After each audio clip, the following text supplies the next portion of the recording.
Gotta go. Girl talk.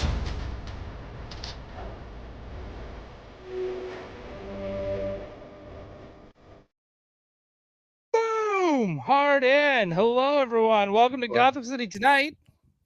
I'm Doell. We're gonna talk some cartoons here shortly. Alex, you have a fan club now. How does that feel? Feels good. I'm not gonna lie, it feels good. Feels Did you better know than that the COVID that's starting to resurge for me. But otherwise, It's not resurgence? Alex.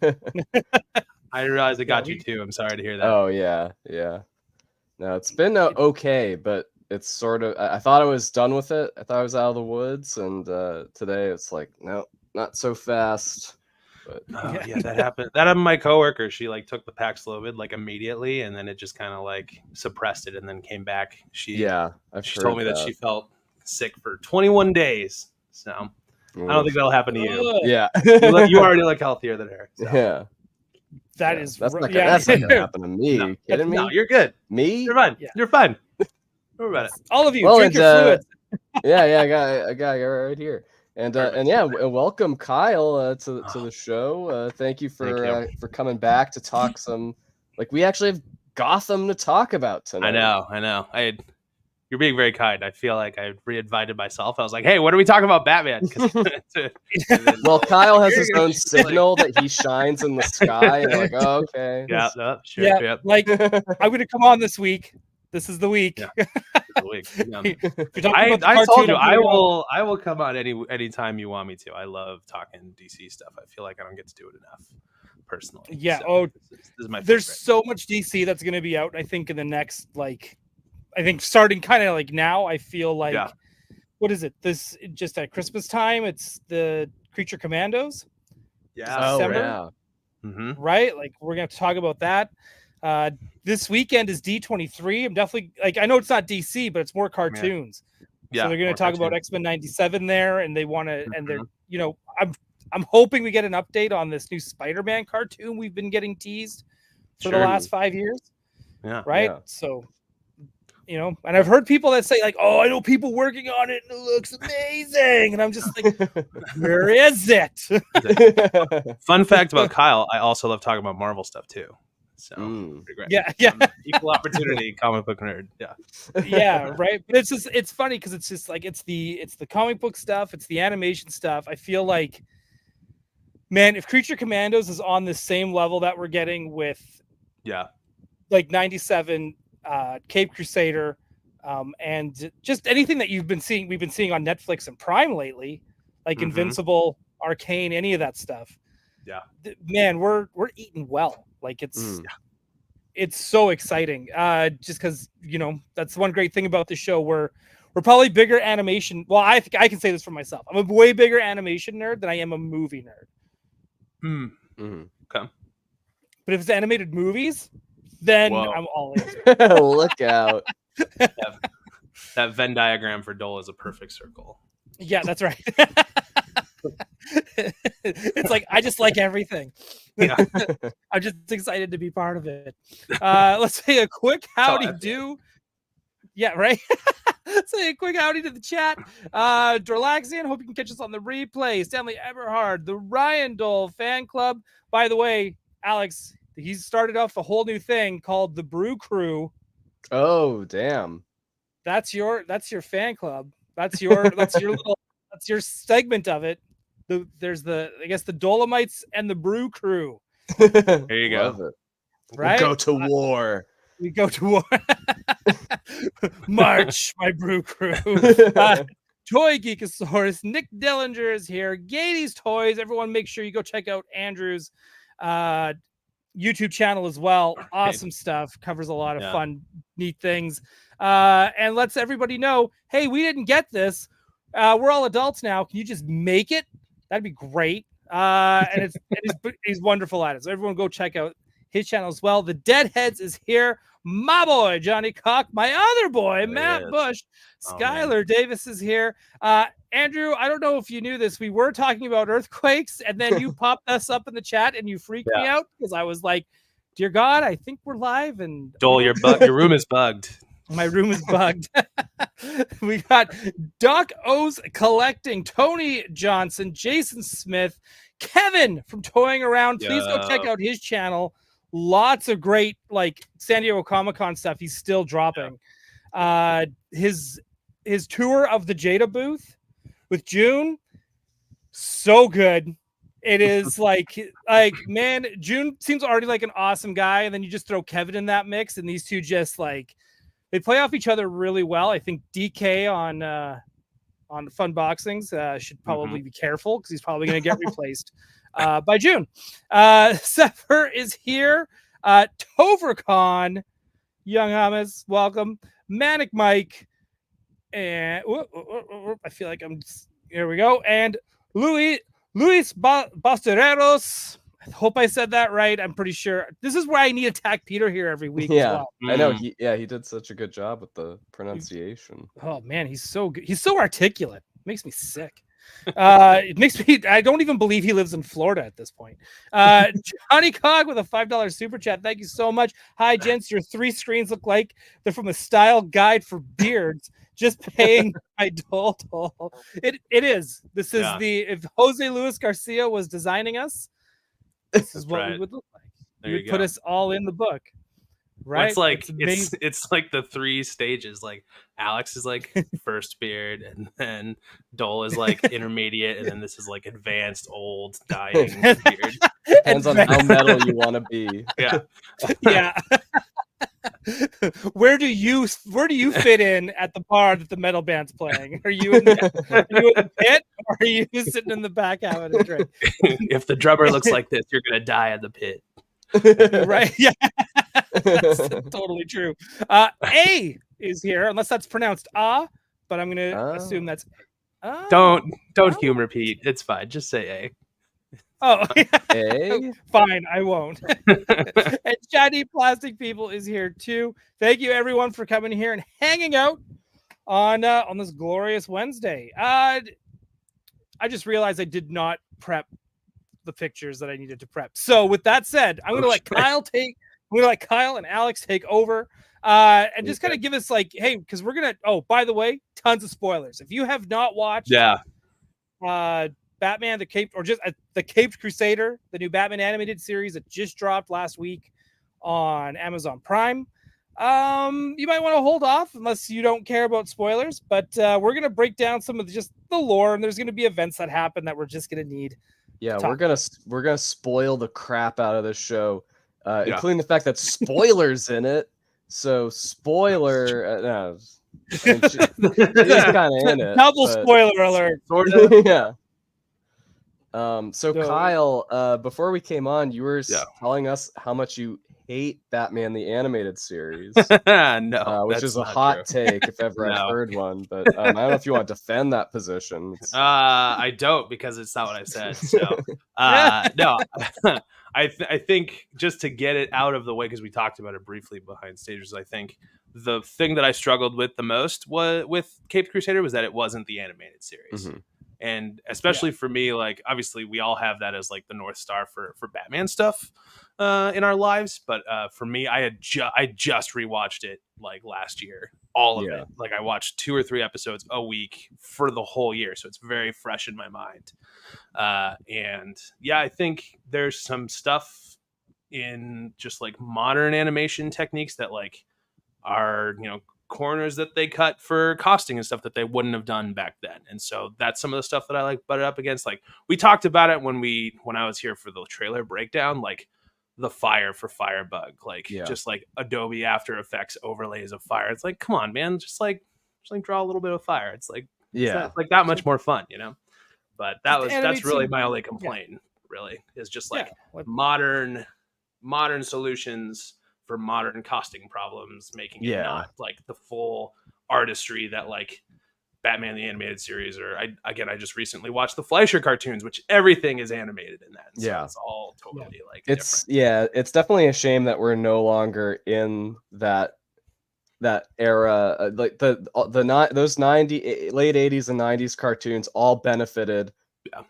from all of the great Japanese animation studios suddenly taking on foreign work and getting like amazing, like the crews that did Akira and Studio Ghibli movies working on our Saturday morning cartoons. Like that was such a rare time, and you know, we're not, you know, obviously circumstances are different now, but I do agree that one of the things hopefully we get with season 2 is maybe a little bit more budget in the animation department there, because I feel like there's a weird sort of reversal where like the original X-Men 92 cartoon always felt a little cheaper than the Batman animated series cartoon, and now it's like kind of the reverse where X-Men 97 feels like you're getting like a lavish amount of animation.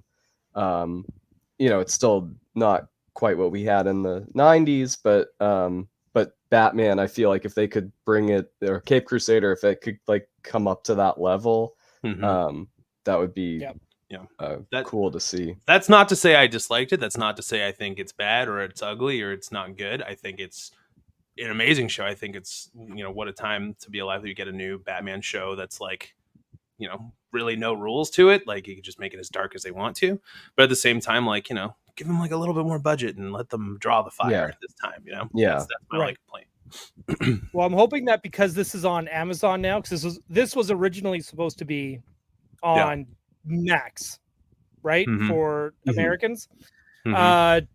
So I'm pretty sure it was on a Max budget to begin with. And Max is probably just to say not a Max budget. Yeah, right. Well, we all know who's kind of in charge of Warner Brothers at the moment. And he doesn't like to spend money. In fact, he likes to lose money.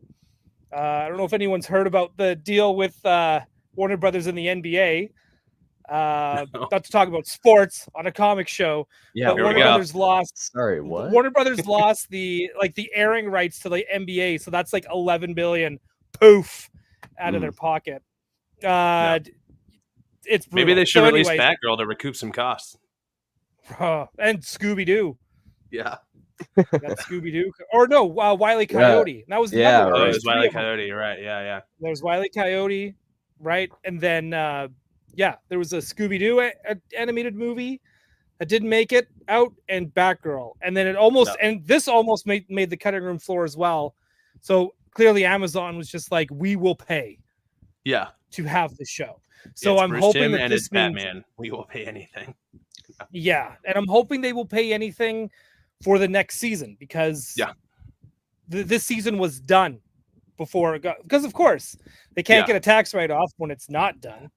Yeah, that's right. So so it was done. So I'm kind of hoping that maybe they'll get like they don't need that much of a bigger budget, but just a big enough budget, like you guys said, to give it that like extra pizzazz that it needs, right? Like when you take like you were saying, Kyle, and I think we talked about this in the trailer breakdown too.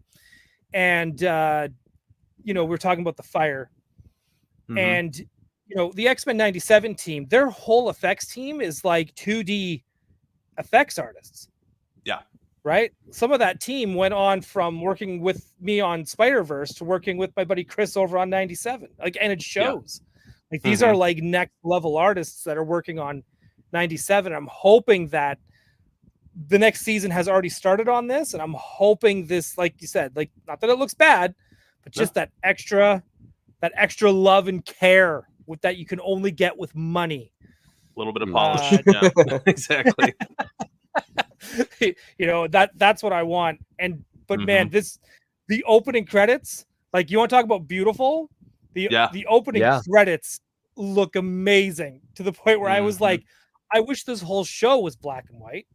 And I had that thought too. I 100% was like, why is there not at least one black and white episode? Just it'd be cool if they did. I mean, it'd be cool if they released like a black and white version. There you go, minus color. I really liked the filter in the opening, and I feel like I don't know if how it would translate if you did a whole show like that, but I feel like that's sort of what the look of the show is missing, is that texture. And I think that, you know, X-Men 97 kind of, they had sort of like a grain over everything that helped it feel less digital and less like what we associate with like adult comedy animation right now. You know, it's like where things are very clean and very kind of stilted. Like so I would be interested to see if there's any kind of that like filter that can be carried over into the full show, because it did give it that kind of like, you know, the texture of something being on paper or that little bit of like color bleed. Like it was cool. Right. I feel like this show really kind of it could, if they wanted to really go for what you're saying with like that filter or that texture, like this is a show that could absolutely blend in seamlessly with Max Fleischer's Superman. Oh, totally. Because I feel like there's like, especially with the backgrounds and stuff, like there's a real like Edward Hopper vibe. And there's one of the restaurants is called like Hoppers, so like I feel like that's probably conscious, or like Hugh Ferris, or like that sort of 40s painter quality that I feel like just adding a little bit more like texture over everything would help, even, you know, would help transport you to that specific place and feeling. It's fun that you bring up Fleischer's Superman, Doell, because I saw it on Instagram, but somebody clocked that Lois from Fleischer is in the like group of press reporters at like a couple of the press conferences. Like, so I think I saw that. I was like, very intentional. Ryan has to be geeking out right now. It's a great Lois design too. It is iconic. Oh my gosh, it's one of the best. Hang on, I'm gonna. As soon as you said it too, I was like, I'm gonna load this up. Yeah, because it is. I love Max Fleischer's Superman so much. Well, before they just started doing the World War II ones, but even like, I mean, those are what they are, I guess. I need that. I need Kevin's careful button. That's what I need. Right now. Careful. But man, hang on. I'm getting there. Sorry. We did pretty good. We killed a lot. We did a lot of air. Good. There she is. Yeah. And that's got to be Jimmy Olsen behind her too, with the camera. Oh, easily, yeah. Easy, because we see them again at the carnival. Right. And so we see them twice. So once they're at the carnival as well, that Jimmy Olsen that's behind her is like right beside her. Yeah. And it almost, and there was a part of me too, because we were talking about how this could bleed in seamlessly with Max Fleischer's Superman. Yeah. There was a part of me that was like, man, what I would do for just one season of Lois and Jimmy, Max Fleischer's Superman era, but a year before, or like right before Superman appears. Just those two getting assigned to, like, you have to go cover Gotham for like 3 months. And them trying to root through this awful city. Yeah. There's like, the word is there's a talking gorilla in Star City or whatever. Yeah, right? Like, or just even have them, like bounce around a little bit. Like, and it would be kind of fun too, because it would be the Justice Society Justice League. So it would be the Alan something Green Lantern? Yeah. Blonde? Oh man, I'm blanking out right now. It's not Alan Grant, is it? No, that's fucking Jurassic Park. Sorry, that's Jurassic Park. Yeah. Yeah. What's his name? It is Alan something. Alan Scott. Yeah, and it was supposed to be Alan Ladd, like Aladdin, but there's obviously the actor Alan Ladd. Yeah. Alan Scott. Alan Scott. Make him a beautiful, beautiful man. But you would get Jay Garrick too. Jay Garrick at that time, right? Not that you know what? Here's the. I'm sure I get. And I think Alex and I were talking about this too on the phone, because after I finished it, we had to like get on the phone and like talk it out. Cool. Well, it was one of those things where it was like, I just have to sit on my bed and talk to Alex like it's like we're 16 years old. Yeah. I'd like call and be like, "Hi, is Alex there?" This is Alex. I live alone. It's me. Yeah. And so, I think it was you, Alex, that even said, like, I don't think Bruce Timm wants to go down that same road again. Yeah, of like, I'm gonna do Superman after that, but like, this is like shaking things up so much. Like, what if Lois Lane and becomes more of like the main reporter of Gotham? What if like, you know, she's sort of the Vicky Vale part, and it's more about like Batman and Lois Lane as a relationship? And there's no Vicky Vale in here. I mean, there's that one reporter guy. Is that supposed to be O'Brien. Jack Ryder, kind of? Showing up. Oh yeah, they mentioned Jack Ryder at some point, and then that keeps showing up. Well, E.L. O'Brien is in the top corner there, okay. and he becomes Plastic Man. If you're familiar with the comics, and that's Tom Kenny doing the voice of E.L. O'Brien too, which is perfect casting. Yeah, perfect casting. God. It sort of looks like Tom Kenny, that drawing. Yeah, it does. Yeah, it kind of does.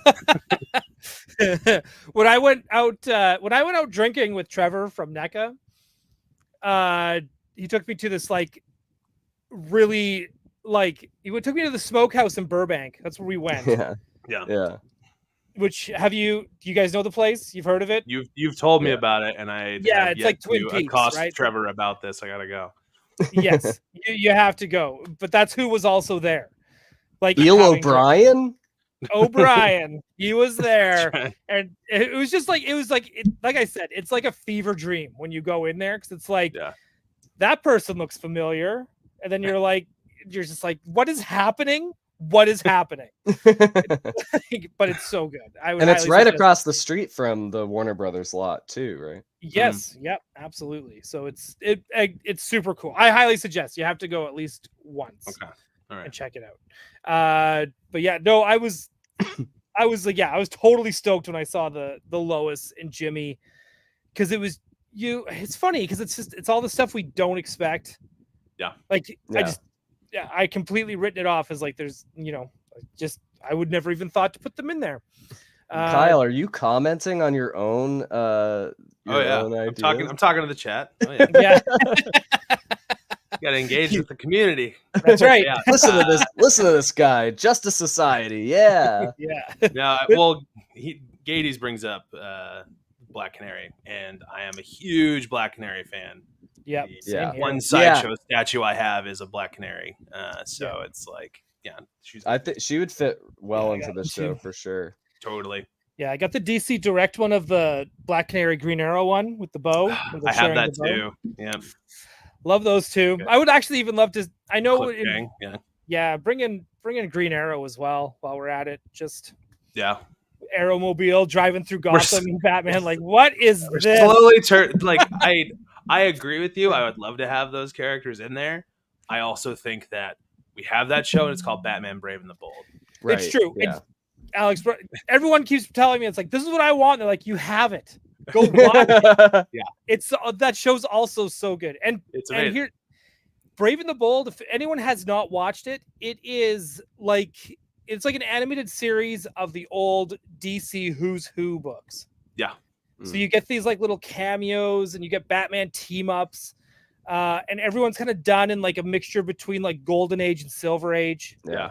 And you get the greatest Aquaman of all time. The greatest Aquaman of all time. Outrageous! So good. He's so good. And anytime Wonder Woman appears in that show too, it always feels like a special, big deal. Like, and that's how it should be. And Wonder Woman's another one who needs this treatment for an animated series. Like a Max Fleischer style show. Right, and you can even if they want to go back to do like World War II stuff, go for it. But I love how this looks like 30s and 40s and 50s. Like because they have like 1950s TVs that also look like 1940s 30s radios. Well, there's a little bit of animated series in that, right? Where the technology is in a wide enough net that you're not exactly sure where you are. Right, and that's smart. Like I'm okay with them doing that again, because for some reason that's how I don't care what your Batman looks like. That's how I want Gotham to look like. Yeah. Well, and it's cool that it is like it's even more stripped down, right? Like it's like Batman just has the lucite board of Gotham to go off of in a desk, like in a little microscope kit. Like he doesn't have the insane bat computer and all the high. He has filing cabinets, right? Like yeah. And his car is just like, it's pretty much just like a nice car, like a like I like that. He painted. It's the only black car in Gotham. Yeah, yeah. Everyone else has nice, colorful cars. Yeah, his just looks like. And the only thing that makes his special is he has a little custom compartment that his bat suit is inside, but still just like folded in there. It's I like all those aspects. Like, and I hope that they. Like, I like the sort of more grounded noir feel to it. Like I feel like this is the kind of show where if like Mr. Freeze shows up, he doesn't have the suit, he doesn't have a freeze gun, but like he's like a hitman who like freezes people to death. Sprays liquid nitrogen out of the or something. Yeah. I also, you had mentioned the lucite board thing. I remember like when we saw in the trailer, I was like, I kind of missed the bat computer because it's so iconic, but at the same time, like watching the show, having him stripped down like that reminds you and helps focus you on like just how fucking smart he is. Like, he has memorized every single alleyway, nook and cranny of Gotham. Like, he doesn't need the GPS, he doesn't need the key, like the computer or anything like that. And you got a little bit of like that being echoed in Jim Gordon too. He was like, I used to walk this beat, like I know this building, like this stuff too, which was really cool. I know every laundry chute in this place. No, I did love that. And speaking of Jim Gordon as well, this is one of my favorite Jim Gordons we've gotten. He's great. Since Batman animated series. And I know we're going to compare it a lot. Just because we have no choice. That's just how we roll here. You can't move on you can't do it without it. Like, you can't do it without it. It's very intentionally similar, I think. Yes. And here's the other thing I love about this Gotham as well, because you know how like a lot of superhero cities, they're like Tokyo, they just sprawl out forever. Yeah.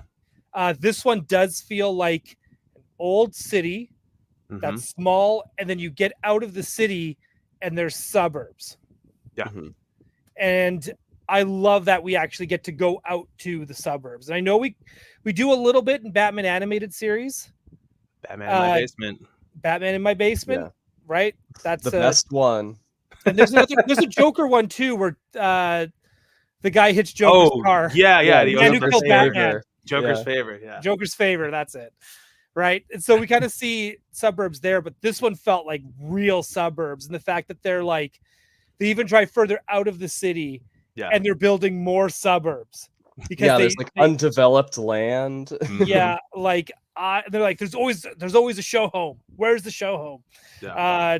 That to me, I love that episode. I feel like that's also a staple of noir too, where it's like there are these sort of really kind of shadowy, quiet areas that you find yourself in outside the city, like on the outskirts where there's just no one. Like, that's a really interesting thing to see them explore in the context of Gotham, of a less developed Gotham. There's all of that, and I think that's what makes everything so like feel so. I shouldn't say easier. There's something very nostalgic feeling about all of it. Like, just because it is smaller and condensed, and stripped down. There's something like, even though this is clearly not our era of Batman that we grew up with, but there is something that feels very, very nostalgic. And again, I think that's probably also the city, just how it's designed by Bruce Timm. It still feels very Bruce Timm. I think that's maybe where the nostalgia hits. Yeah. I had to Google this just now because I didn't want to sound like an idiot. But apparently, like, the city does feel very nostalgic, which I 100% agree with. But there's also bits of modernity in it as well, because at one point, Batman talks about some dude or some place being in the Narrows, which is a geographical like island in the middle of the Gotham like harbor that was not part of Batman canon until 2005's Batman Begins. So, which I did, that's what I was trying to look up. I was like, has De Niro's been around since the 40s? No, that's just from that movie. And so, like, I don't know. I like that they're like incorporating like that larger part of lore. Because I was gonna say, I don't think people like other than those movies, I don't think I've seen those referenced. But I think it's like I was looking at it, like looks like it's in the Gotham TV show and like other stuff like that. But like, it's cool that they're like taking bits from future to bring it into this very like nostalgic. I just hope they continue the trend of having streets named after people associated with Batman. Like, it's on the corner of Moldoff and Spring. Yeah. It's over there by O'Neill's. Yeah, Finger and Pain. Right. I would love that. I'm into it. Yeah, I'm down for that too.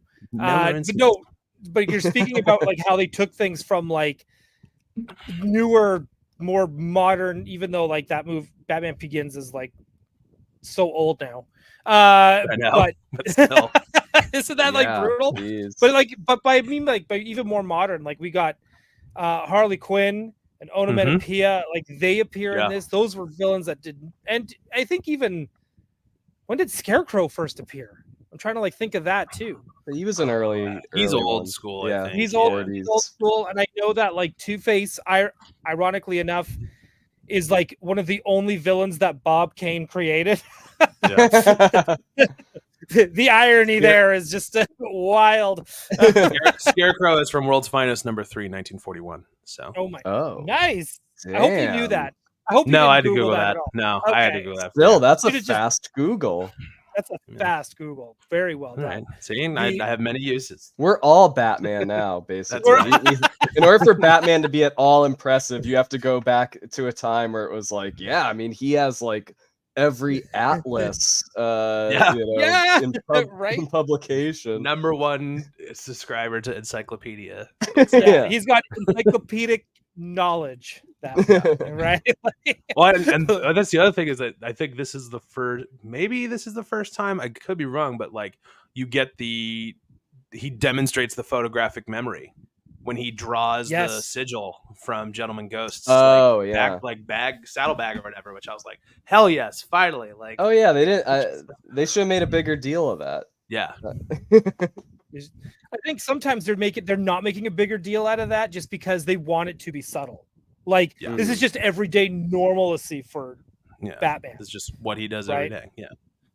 This is just something he does. Line for line, perfect. Again, photographic memory. Gentleman Ghost episode was great too. So I like how I thought I was gonna butt up against it more, but I really liked it.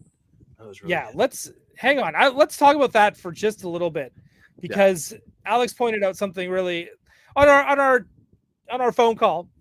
Phone call meeting. Has this been recorded? Could this be like a Patreon other podcast? It should have been. What we really audio think. Only. The Gentleman Ghost episode. I don't know about you, Kyle, but I was the whole time going like, okay, what's the spin on this? What's the scientific spin on this? Who's the Scooby-Doo villain underneath? Yeah, exactly. I thought that too. Like waiting for it. And then it's a goddamn ghost. Yeah. And I was like, and I think Alex, is that you? That's like Batman rarely deals with supernatural unless it's like vampires. Yeah. Right. Yeah. I think that's the only thing I can think of. Yeah. But I like that. I like that that this show is leaning into the sort of pulp aspect where it's he'll fight a ghost, he'll fight a monster man, a mad monk, like it's like just adventure, right? Like because it's true. I feel like even the original animated series, like it would always have to be some kind of like scientific explanation. I mean, granted, like there's episodes with like Etrigan and Jason Blood and all that, but like, Etrigan, and then there's the werewolf one, and then there's the mummy that comes out of nowhere from Rachel. The Rachel Gould stuff. But typically, I feel like it takes this stance of like ghosts are like Gentleman Ghost would have been maybe a bridge too far. Sure. And this one just kind of just goes for it and just did. Yeah. And they're like, this is a racist ghost who doesn't want anyone living in his house. He's elitist, really. He's an elitist, a little racist. And I was like, whoo, Wow, they're doing it. Yeah. Okay. Here we go. Who was the guy who like gave him the vial and then like showed up in his Gentleman Ghost cosplay at the end? Yeah, Ryan got this one. It's and he was dressed like Gentleman Ghost. He's dressed exactly like Gentleman Ghost. He just didn't have the monocle. You're right. It's Papa Midnight, right? Is that who that is? Yeah. Linton Midnight. Oop. Okay. We still see you. You're good. Oh, are we losing him? Going on? Slowing on. But I do like the sort of thematic through line in all these episodes of this sort of corrupt. Hang on. Oh, hey, there you go. You're good. Oh, You're there good. we go. You're good. You're good. I'm sort of back. Sorry, I'm having clearly I'm having some internet issues tonight. Technical difficulties. Technical difficulties up here in Canada. But no, go ahead. Sorry, finish your sentence. Oh, I was just saying this like through line of the corrupt Gotham, the elite Gotham, and doing an episode that is like, yeah, this city is still like haunted by the spirit of all of that horrible toxic elitism that just like won't let it go. And you have characters like Bruce Wayne and Harvey Dent that like whether they know it or not are still the product of that in a lot of ways, and tying it into like Bruce's the way he treats Pennyworth, the way he treats his butler was I thought really smart. Yeah. And I also like that Gentleman Ghost like reminds you that like it's always been like this. It's been like this since Gotham was founded. Yeah. This is like systemic. It's like it's not a recent problem. It's always been like this. Yeah. Which is a larger commentary on a lot of other things out here. So yeah, that's fun. Nothing's changed. Yeah. We're still dealing with these problems. No, sorry. The dude that he went to who was like doing the ghost trap effects out of a vial. Yeah. That is Papa Midnight, and that's from Constantine. Okay. Cool. That's so fun. That means we could get Constantine in the show. Oh yeah. Dude, give me more Constantine, give me more Etrigan. He's my favorite. Like, yes. More of that. So. Yeah. The one thing I was kind of hoping for too was some hints or at least anything to do with like the Robins. We got it. You got it. But not how I wanted. Are you upset? Upset's not the right word. Hang on. Sure. Okay. So when they first appear, it was kind of like, oh my God, they're at the circus. Oh my God, are they going to bring in Dick Grayson already? Because again, for those who don't know the history, Robin debuted in less than a year after Batman's debut. So if they were going to throw him in even in the first season, it wouldn't have bothered me, and it makes sense because that's how it happened. Like Batman wasn't a loner; he was a loner for like 6 issues, and so I was like, "This is perfect." And then he's like, "Jason," and I was like, "The red hair," and I was like, "Oh shit!" And then all of a sudden it started like clicking, like, "Oh no, these are Cam," because it was like Stephanie was missing, Carrie was missing. Carrie, yeah. Cassie. I think that was all of them because they didn't. No love for Tim, no love for Damian. Well, they're leaving them. They're leaving them on the table, right? Yeah, they're leaving them on the table, and I feel like you can't really do an orphan named Damian without some other implications. Happening. Hey, there are ghosts. They got ghosts. They got ghosts. Yeah, it's I thought this was a great way to like tip the hat to it. It was whether Doe liked it or not. Hey, you know what? Here's where I came around. The moment I was like, something clicked where it was like, okay, we're dealing with Oswalda. This isn't our Penguin. Yeah. This isn't our Gordon. This isn't our Montoya. Our Bullock. We'll get into. We should talk about our Firebug, Flass. Yeah. Right. Mm-hmm. Well, it is a pretty familiar Flass. It is pretty familiar. Yeah. Yeah. It is. Right, but everybody else is kind of like, well, I think our Gordon is pretty spot on too. I think this is a very familiar Gordon in a lot of ways. But it's like, even this Harvey Dent is a completely flip of what we're, pun intended.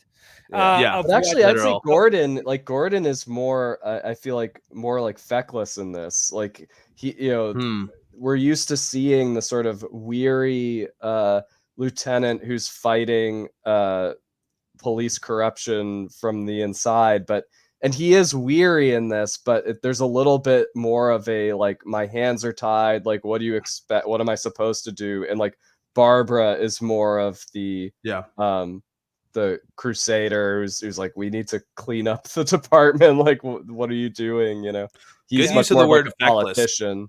What's that? Good use of the word feckless. That was yeah. But the one thing I started like where I got over this hump was like, we could end up getting a whole new different Robin. That's none of them.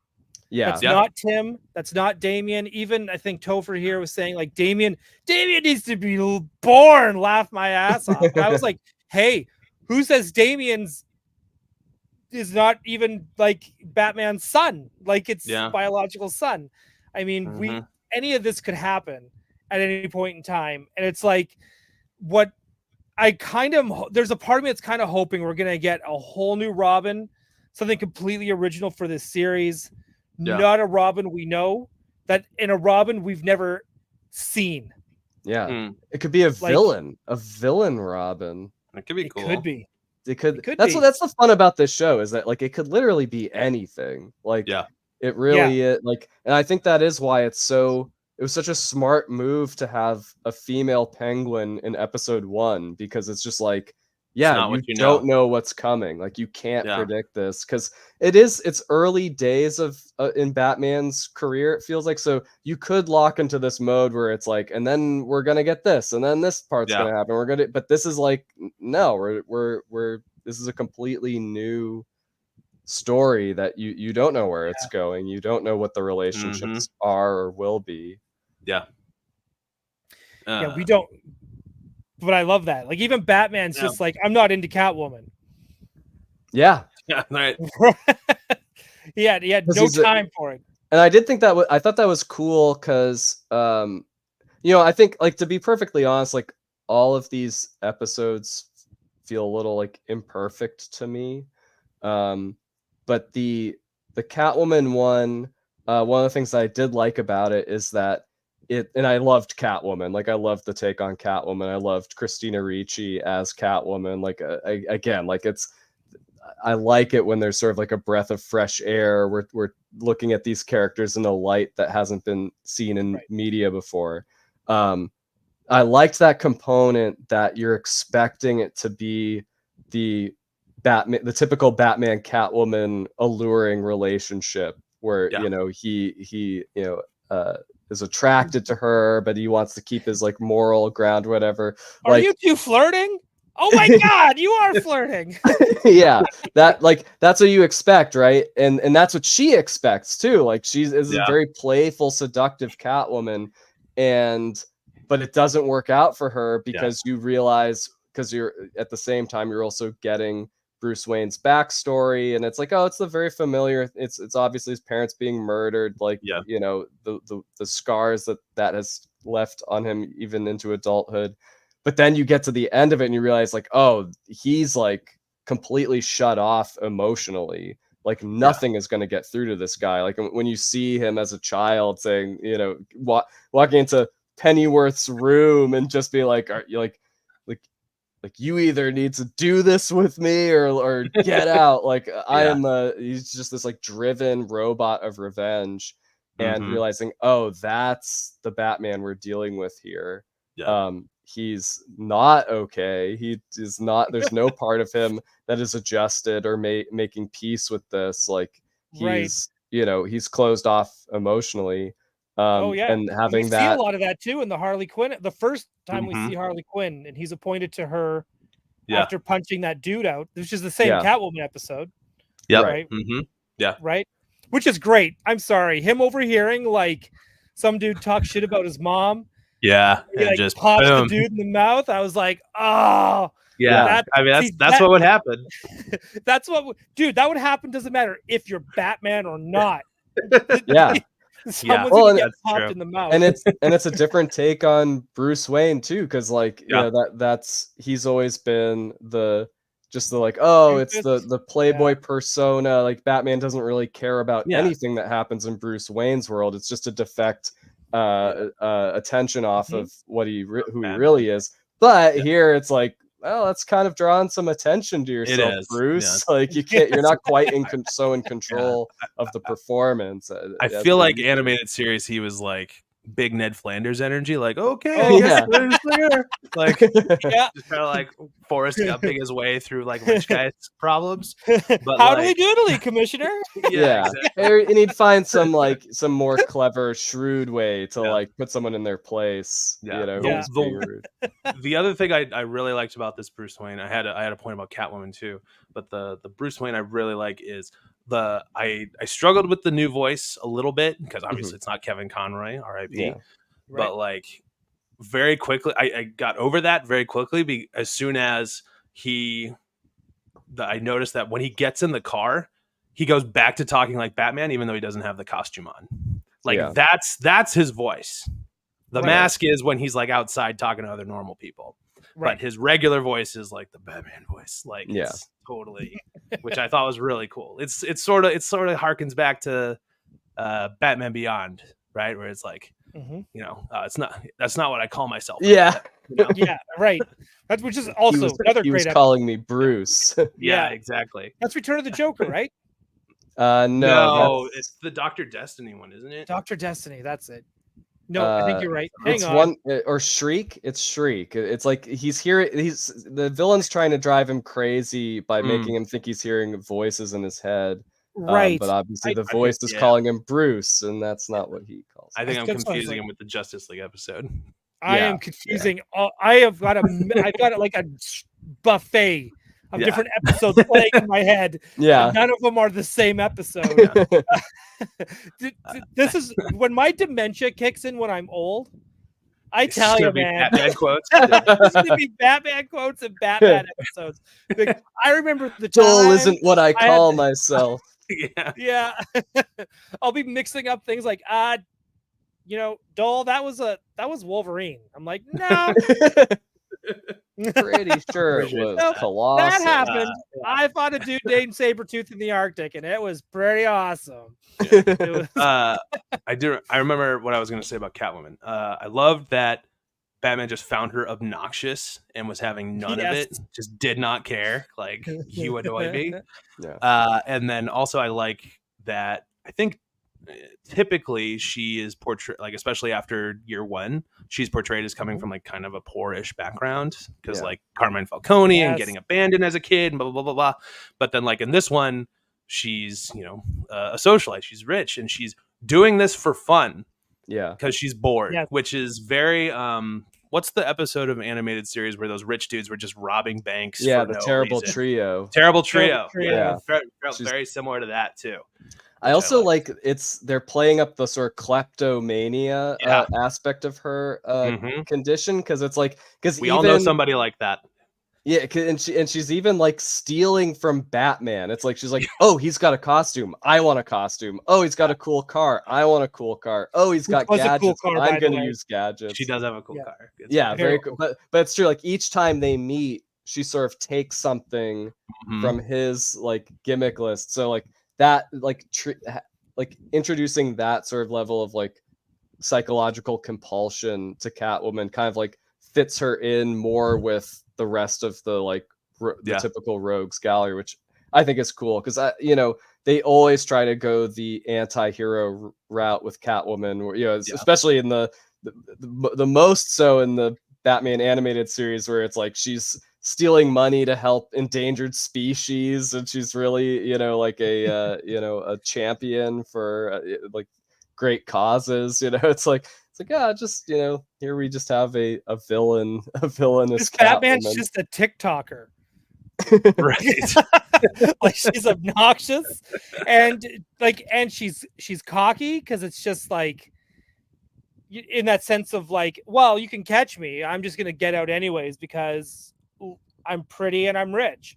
Yeah. And then like, and I think we all knew what the twist was going to be at the end. I don't think anyone was like, I already kind of knew, like, okay, her maid, her butler, whoever, Yeah, I was already Alfred. like, yeah, this woman's going to screw over Selena.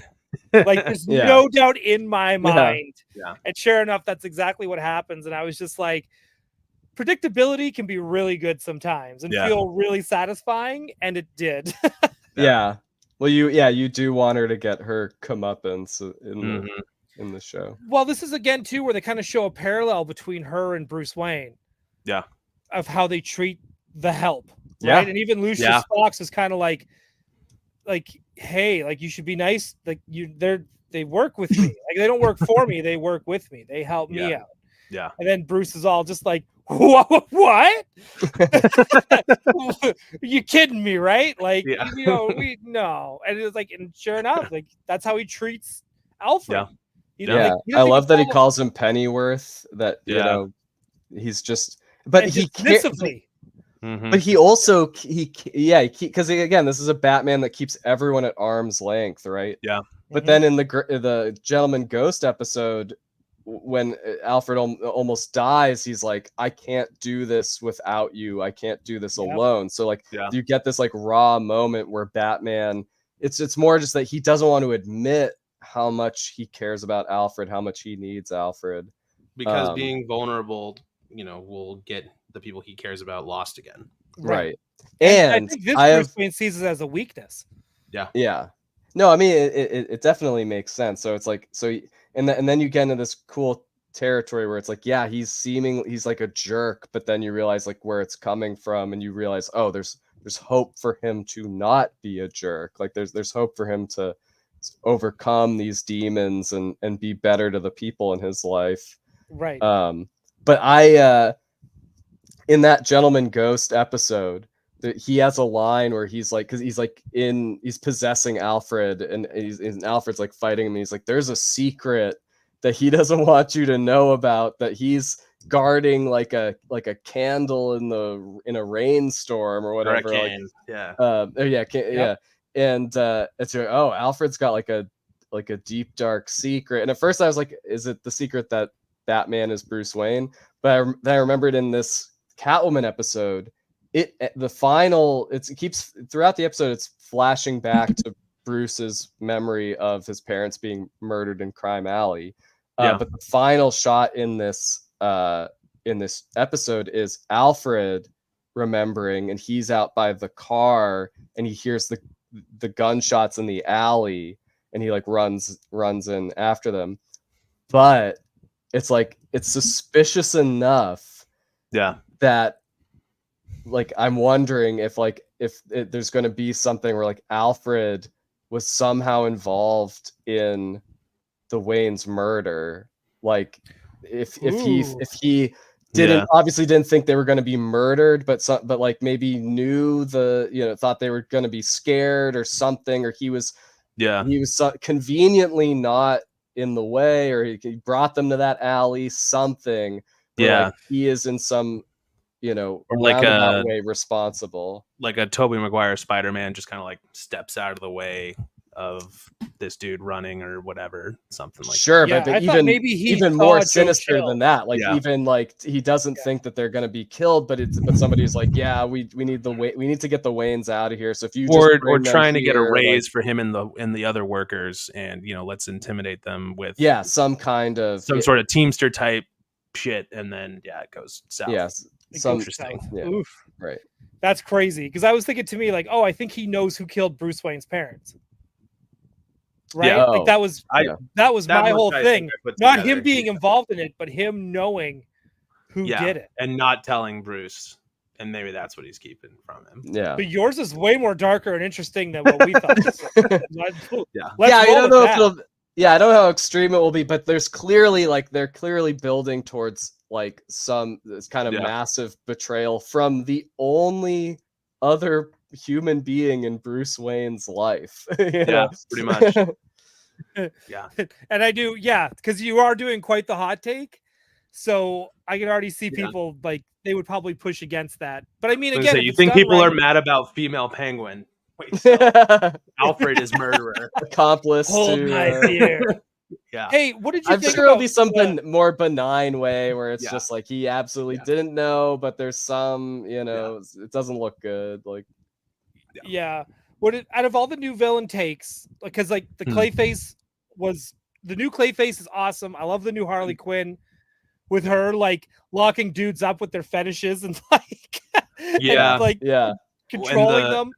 Yeah, and the amount of control in her voice, like you're used to just like wild, crazy Harley, but she's just like whisper talking. It's like it's legitimately kind of scary. It doesn't match the costume at all, but that contrast is cool, and the contrast is what makes it unnerving. That she is so, it makes her seem more insane to be so calm and creepy and subtle, but like all this crazy stuff.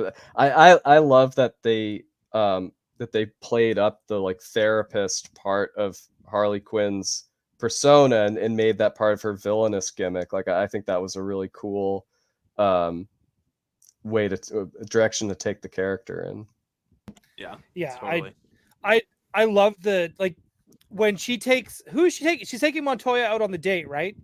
Mm-hmm. Yeah, and she's kind of that, you see that little bit of Harley of like all you have to do is just laugh it off, smile, right? And she's kind of like a little bubbly, flirty, she's kind of fun, and I was like, okay, we're seeing it. But then that same episode she goes back home to check on her patients in the base that she's got locked in the basement, which by the way, this is like right, the Harley going after billionaires and then like making them spend all their money on good causes, then like killing them off. I'm like, hey, that's amazing. First off, love you, thank you.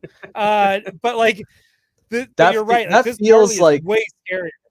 Yeah, and that feels like a Batman the Animated Series kind of premise. Like it reminds me of like it's like the Hugo Strange episode where he's blackmailing his patients, but with a Robin Hood twist, where it's getting awful people to do good things.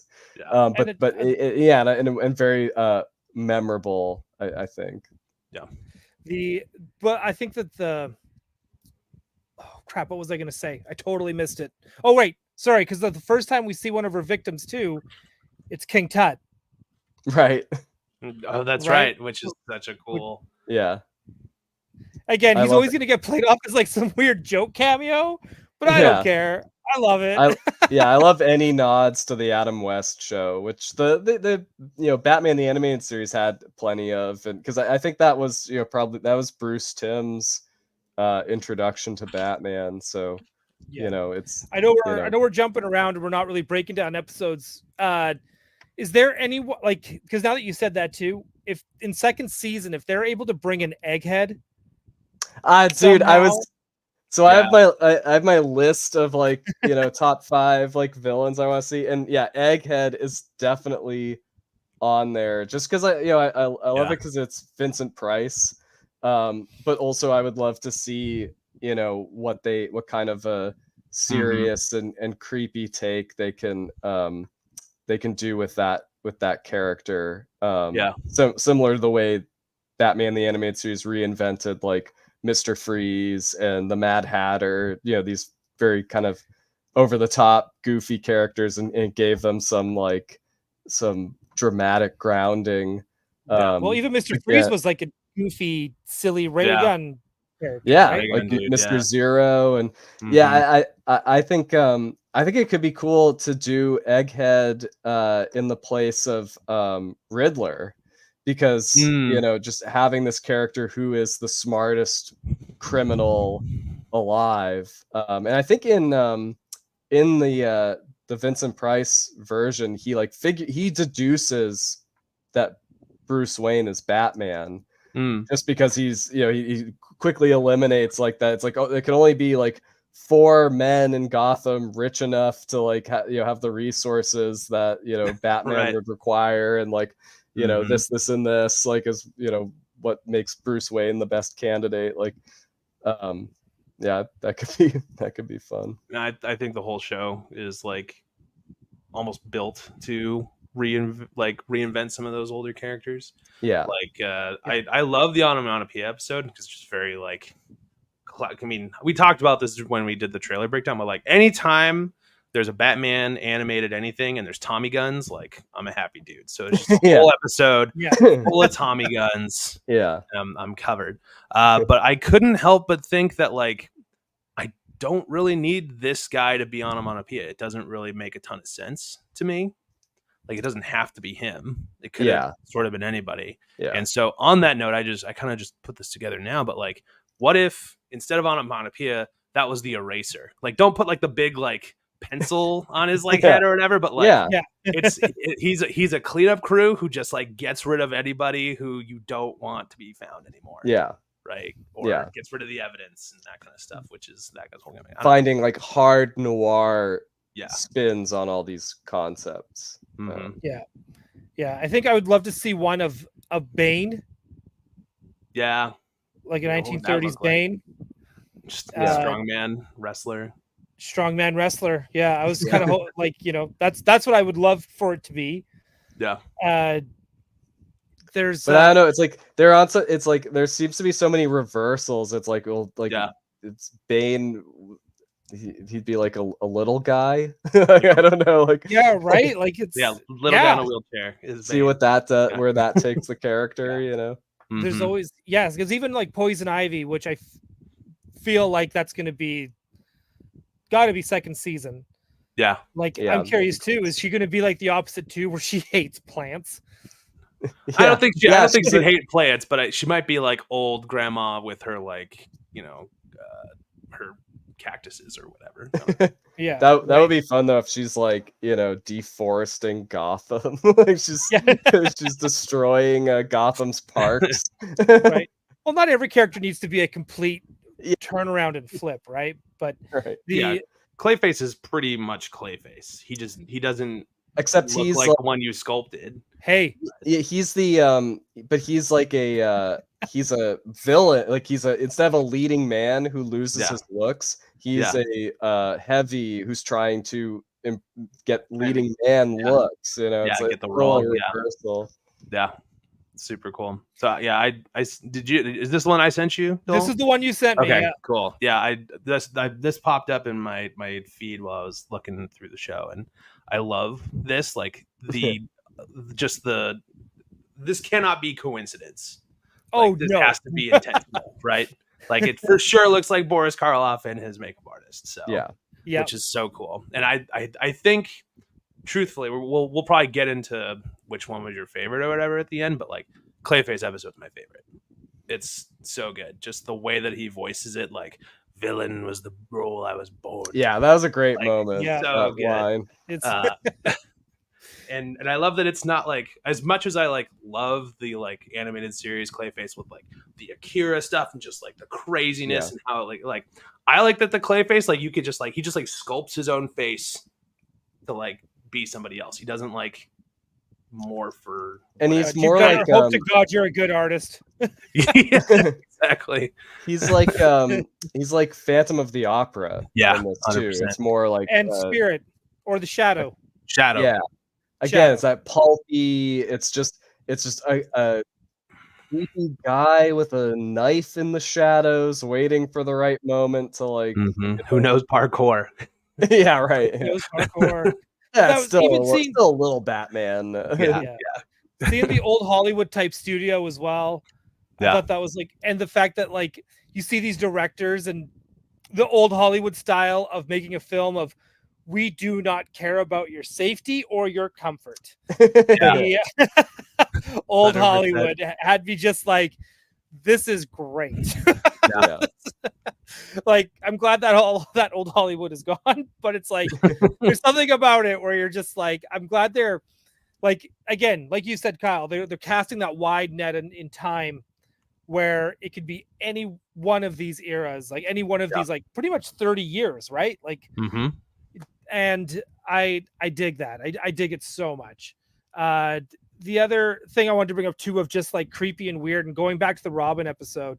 I don't know if any of you does anyone here own the book Batman Animated? You mean the guidebook one or whatever that's super expensive on Amazon? I think it's probably super expensive now, but it like came out in like 99, 98, 99. So I have that. They talk there's a whole page about how they talk about things they can't do. Right. Like there's no nudity, there's no smoking, there's no drugs. One of the big things was no child endangerment. This show threw that out the goddamn. It's got to be a Bruce Timm or people involved in the original series being like, this chick, oh my god, a joke at the FCC or whatever. Right. No, this episode should have been called Batman Fuck Them Kids. Like it was just absolutely annihilating them. But also playing into that, like, Batman's like orphan trauma, it's like, oh, this now it's personal. And I love that he got his ass kicked by like Killer Croc and Carney. That was a fun cameo for sure. And it made sense. I was waiting for Baby Doll to show up. Oh yeah. Like as well, or like even Tweedledee, Tweedledum. But even like I could see Tweedledee, Tweedledum, and Ratcatcher being in season 2. Speaking of two other, they'll show. They'll show. They're gonna do Scarecrow in season 2. They have to. Yeah, they have to. And if the Scarecrow episode is anything like this episode, because this episode kind of reminded me of like a mixture between Batman and Death by Daylight. Yeah, a little bit. Right. What's Death by Daylight? It's a video game. Yeah. Oh yeah. One person plays like the slasher horror monster, and you can play actual ones too from like movies, but they have some that they've made up as well. And then you're also like a band of teenagers that you have to try to like sneak out and get out of these like either houses or campgrounds or whatever, and try not to get killed by this slow moving monster that has also like sometimes supernatural powers. Like you could be the teenager and be trying to sneak through, but you might not be able to. Like, anyways, I'm breaking the game way too hard down than I need to. But the whole thing is you have to try to survive by daylight. And get out of there. So that's what this kind of reminded me of just like this monster, this like old slasher, almost like slasher flick mixed in with which is not politically correct to say now, but anyways, it's the title of the movie. Like I think it's called Freaks. Or it reminded me of Nightmare Alley. Nightmare Alley a little bit, And but seeing that's like what it's called, right? It's like the Tyrone Power movie that Guillermo del Toro remade recently. But it's like I think you're right. I know which one you're talking about. But it's like, but it was kind of really cool to see a horror movie. Like actually a couple episodes like this play out like a horror movie, but this one to me specifically did, because you're watching this teenager lure in children and then like and suck their souls out. And her face gets all contorted and like and it what's her face from Ghostbusters, McKenna Grace, who's doing the voice for this too. Oh cool. I love it when they use actual teenagers to play teenagers. It's my favorite. It was so well, and that's the other fun thing about this is that because I remember I think it's World's Finest or DCanimated.com like has all kinds of behind the scenes on the animated series, and they talk about some of the unused villains. And it was like Black Mask was one, but then Nocturna was a villain they wanted to use for the. Yeah, there you go. Perfect. Nice. Awesome. I'm glad you have that. See, I've been waiting for you guys to say something, and then I just do it. Yeah, bring it up. Awesome. So this is hang on, just to kind of give you some context. So this is from Cinema Fantastique. This is an old movie magazine. It's not in French, by the way. This is from 1994. Season 1 just ended. This is their season 2 preview. So they even have like Creeper. Oh my gosh. That's cool. Awesome. Old version of the Creeper, and they actually go into like depth about Nocturna. Creeper doesn't show up till season 3, and he doesn't even look like that. Right. That's like an old. That's like the original Batman animated style for the creeper. That's cool. Right? But there's some beautiful stuff in this magazine. If it's from 1994, so it's kind of funny. Like this was before Batman Forever, so like they're still talking about Batman Returns in this. This whole thing is nothing but Batman. So they go through the making of and a complete episode guide of 66, season 1 of Batman animated series, like what's coming in the future. It's just like it's so wild.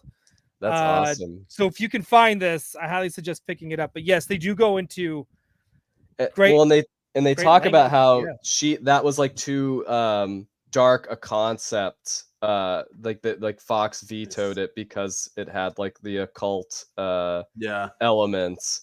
So and clearly she's like an adult character, so like presumably she was, if they did her in the original show, she would have been targeting adult characters. So like so the idea that they're like, okay, we're gonna take the character and the concept they wouldn't let us do in the 90s in a kids show, and we're going to make the character a young person and the victims children. Like it's like definitely thumbing their nose at, I'm sure what we have here is 10 times worse than what they were gonna do. Yep. Right. They just like cranked it up because like, you know, there's no censors here. Like it's Amazon. Like who cares? So. Yeah, that's it. You're 100% right, and I'm thankful for it.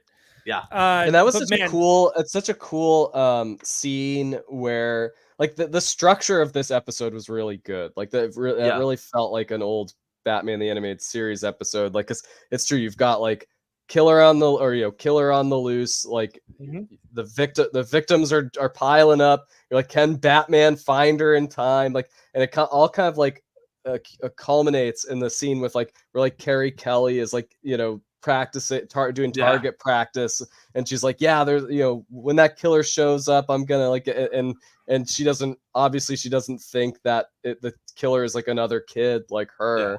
And so that like cat and mouse of knowing that like, oh no, Nocturna, she's the villain, like you know, run, Harry, she's gonna get you. Well, I don't know, like I will freely admit that I was like, while I was watching these the first time, I was like doing freelance and like working on drawing on my iPad or whatever, and so I was like, I'm focused, I'm watching, but I'm also looking at other things, and I like. First time the jaw unhinges and like the soul comes out, I'm like, what the fuck? Like I like dropped my head. Like it's a great episode. But like I said, like it's an episode that hurt me, but also I love it. I loved it so I loved it so much. And I'm just trying to think if there's anything. I think before. Oh, go ahead. I was gonna say, someone else brought up in the chat how Firebug was just like envisioning children on fire. Like that was also a little bit of the child endangerment. Yes. Theme. It's that whole episode 2 was insane. Like, hang on. I know, because we are jumping around a lot on this episode. We are. Which is fine. This is what this is about. We haven't even talked about Two-Face, and he's my favorite. We haven't talked about I was about to go into Two-Face, but now that maybe this will have to be we got to do Firebug, but let's do Two-Face. That's fine. Yeah, but it's not even Firebug that was having me like, he's messed up. Yes, he's creating chaos, but he's not the villain in this story. Right. No, it's Flass and Bullock. The most how do you feel about a full-on we've corrupt ever seen? How do you feel about a full-on corrupt Bullock? I mean, it feels like nothing's really changed. Like, ultimately, I think we always thought he was like that. But I think animated series had to actively put episodes in there of like, no, he's a good dude. He's just kind of a dick. Like, he's just kind of a dick and a bit of a slob. Yeah, but I feel like we all sort of think that Bullock has always been on the take or whatever. Well, he kind of he kind of implied he was under the take in an episode like 2, like where he kind of says to Batman, like, well, you know, you gotta. Like, this hot dog God's gotta pay for itself. Yeah. Like, but I think they definitely like, you know, try to make it clear that like, well, he'll bend the rules, but he's still like a good Like he still has a sense of justice at the end. But that's for the kids. But in his design and stuff, it's like clearly it was maybe inspired by like Eckhart from the Tim Burton movie, like you know, just there's always like since Batman Year One with Flash, like it's you know, there's always that like one that like corrupt cop that just they're like, well, the police department's corrupt. We need at least one character who kind of embodies that. But to have two in this one shows that it's like it's really corrupt. You know, it's like Gordon is outnumbered.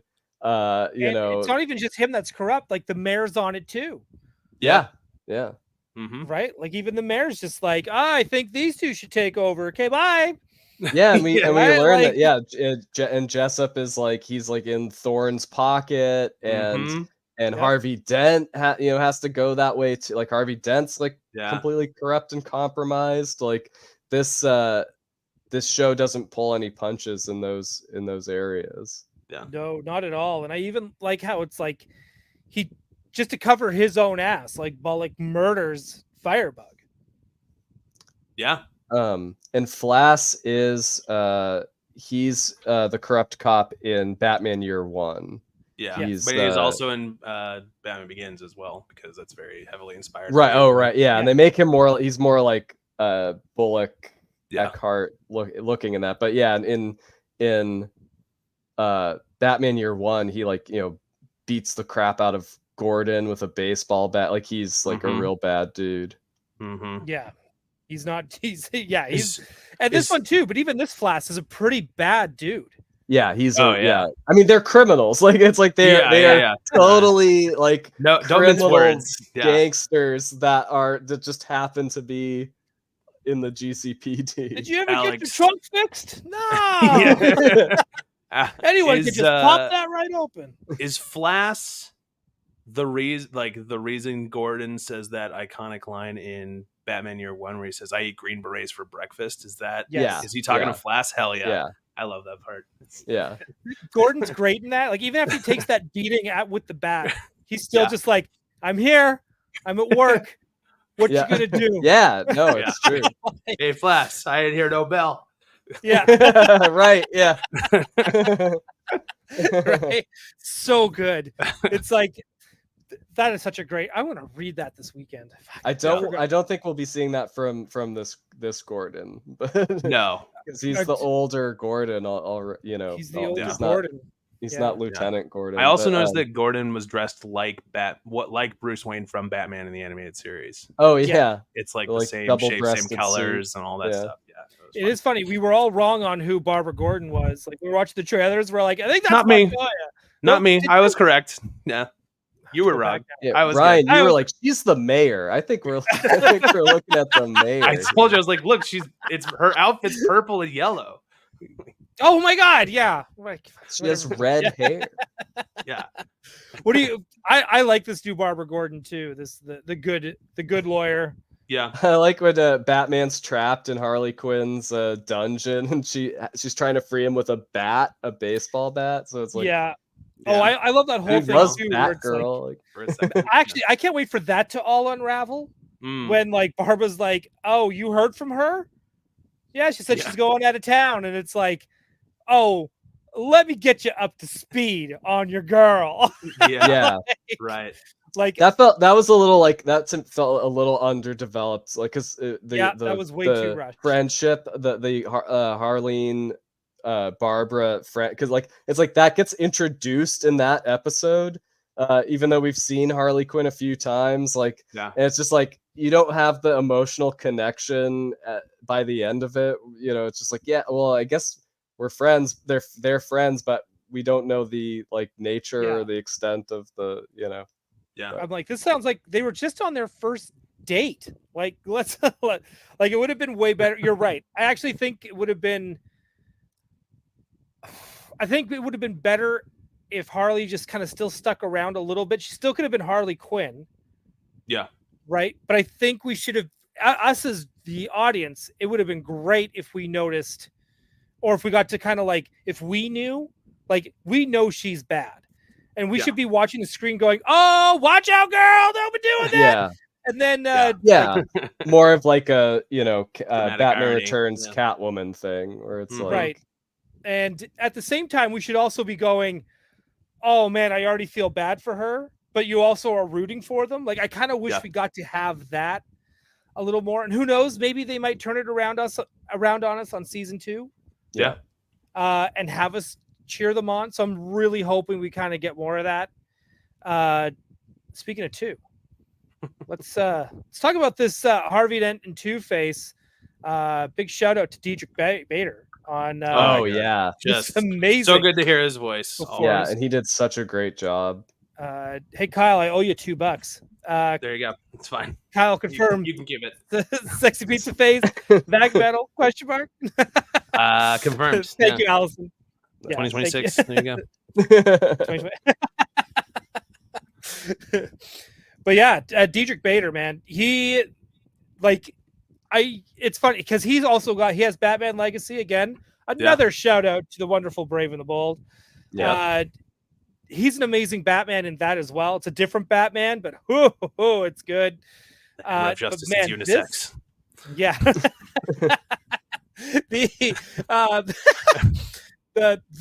This Two-Face, man, this Harvey Dent is so good, and you feel it. Like anytime he's in the room, he takes over the scene. He's charismatic. He's got all the attention on him. Like I love I don't know. I feel like when I think of Diedrich Bader, I think of like incredible character actor who really plays over the top, right? Mm-hmm. The neighbor from Office Space, the male prostitutes in Balls of Fury, even on Drew Carey, and then what's his face on Veep too. Like all of those are like dudes like cranked to 11. Yeah, like this role was incredible because you get to see like him really like act and be subdued and like be a real person. Does that make any sense? Like all of his stuff is like really like convincing or whatever, but it's usually like in at least his live action stuff, it's like almost like goofy in a way, but I love it.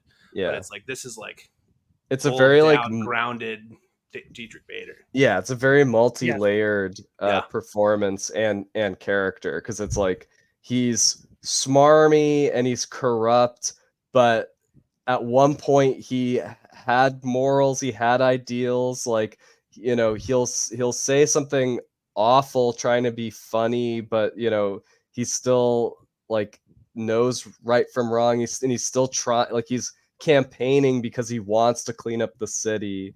But he doesn't. He's a guy who like doesn't know like when like how much to get your hands dirty to try to like clean things up and his falling in with Rupert Thorne in that element, like there's like a nice like complexity there. It's not just sort of what we're used to with Harvey Dent, where it's like the crusading DA who has like anger issues that are just going to eventually like overwhelm and overtake him. It's like everything is much more like mixed up and intertwined with him. And I also like how him and Barbara play off each other as well. Because she knows like something's up and there's some bullshittery happening. She's kind of disgusted with him at times, but then you also get the sense like, well, but like they respect each other. She knew, they respect each other, and she probably knew him when he was more of an idealist, and everyone talks, in the show they keep calling her like naive and an idealist. So like, and it does like obviously the show throws the two of them together in the finale. So there's definitely like, I think there's a sense that like, oh, like Barbara Gordon could go down this path if she's not careful. Like it's, they're definitely like related. It's funny how it's like a lot of the Harvey Dent stuff has been some of my favorite stuff in this whole show, which is why I was also kind of like, we're going there already. I was kind of I know it's like a, gone, you know. Like give me a whole other season of just Harvey Dent, yeah, and the struggles he's dealing with, and let's really build up to that. Yeah, the acid throw, right? Like, it's sort of like it reminds me of like The Dark Knight, where it's like it's just kind of like this is the story. It's like going to be our cautionary tale. It's what the other characters have to like avoid that fate. Yeah. I think my only complaint about the Two-Face of this one is that there's not. They keep teasing the coin. They keep trying to give him the coin, right, and he's not doing anything with it. It's killing me. Yeah, but he'll get there too. I think. I think right. he's gonna get there. Right, and it's. But I do like. I think I like how this Harvey Dent is like. Yeah, he's fighting his good side. Yeah, like more than he's fighting his bad side. Yeah, well, I like like that's a good reversal. Yeah, I think it's true. Like, and I kind of wish they had done a little bit more with it, but like, but yeah, when he gets his scarred side, it's like that's like he becomes remorseful. Like the alternate the alter ego that emerges is like somebody who feels pain, who recognizes like that they've gone too far, that like they need to like serve a penance, right? And then it's like the sort of top Harvey Dent persona has just kind of become even more worse and vindictive and selfish. Again, it's like that reversal of like, what if Harvey Dent was the bad persona and Two-Face was sort of the guy, the personality that was buried deep down is the one that was once good and knows right from wrong. Well, they even flip the side of the scar. Yeah. Mm-hmm. Right? Like it's I feel like so much of this is like it is intentional. Yeah. And we are like, and guys like us who just live, eat, breathe Batman. Like we're supposed to notice this stuff. Yeah. And I think it's absolutely awesome. But I did. I like this Harvey Dent. I just wish I got just more of just Harvey Dent. Yeah. I could watch way more of it. I would love to see him and Bruce really become friends as well. Or even or just even more with Barbara. Yeah. Like they don't have a relationship. Of them in college or something. Like them meeting together for whatever. So right. Like the scene where they're in the restaurant and Bruce is just like trying to take him out and take his mind off of things, and he just starts losing it. It's like, oh, you're all looking at me like that. So I was like, bring out Big Bad Harv. Let's go. Right. Come on. Let's do it. Yeah. and that was cool too. That aspect that like Batman, he was intending for that to happen. It was like he was trying to push him, because again, it's like the Batman's mission overriding Batman's humanity. It's like just remove that bit of Batman that like actually cares about people, and it's just a guy who is just trying to get a specific result, and he doesn't care like what he has to do or who he has to hurt to get it. And that sort of like him realizing, oh yeah, that is sort of what I'm doing. Cone Killer Confusor. Honestly, wouldn't mind if they stick with Dent staying dead. Actually, this is one of those universes where I actually wouldn't mind if Dead is dead. Yeah, sure. Except for Harvey Dent. Come back. Yeah. What do you think? Well, even now, like, because you were bringing up the whole thing with them at dinner, it's just like, again, this is Diedrich Bader at his at his best. Yeah, and it has me kind of like mad that we haven't gotten more serious roles from this guy. Yeah. Well, he's usually a comedic actor, and they understand drama better than anybody. Right. That's true. But man, like it's so good. And then just to kind of finish it off, again, spoilers, people. But if you're already here still, or if you just joined, you what's this Batman show they're talking about? Yeah. I know we need our ticker, our spoiler ticker. Mm-hmm. Right? Hang on, I think I do have. We already showed Stephanie Brown, so we've got. It's true. That's true. We've already got the spoilers in here. Wait, Carrie Kelly's in the show? Yeah. No, at the very end we get that teaser for season 2. Oh yeah. Right. So we get that. So I'm hoping we get a season 2. I'm going to assume so. I feel like this. You don't set that up, and you don't not put that character in season 1.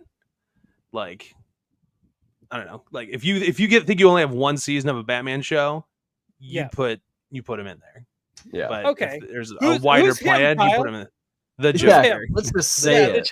The Joker. Which from what I can see in the teases looks appropriately inspired by the silent film The Man Who Laughs, which is brilliant. I said too.